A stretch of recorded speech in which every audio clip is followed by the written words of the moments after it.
Whenever you know what you want in life, everybody's going to be compelled to play their part. So for example, if you want to have a successful business, then that's what you need to do. So you need to see yourself having that business. What would that business owner be doing right now? Would they be sitting at home watching TV? Would they be sitting at home scrolling through social media? The person that you want to be exists.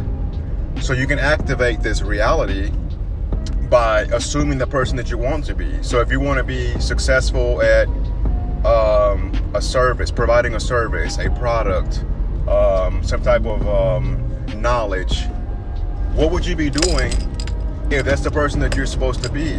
Again, would you be sitting at home watching other people doing it?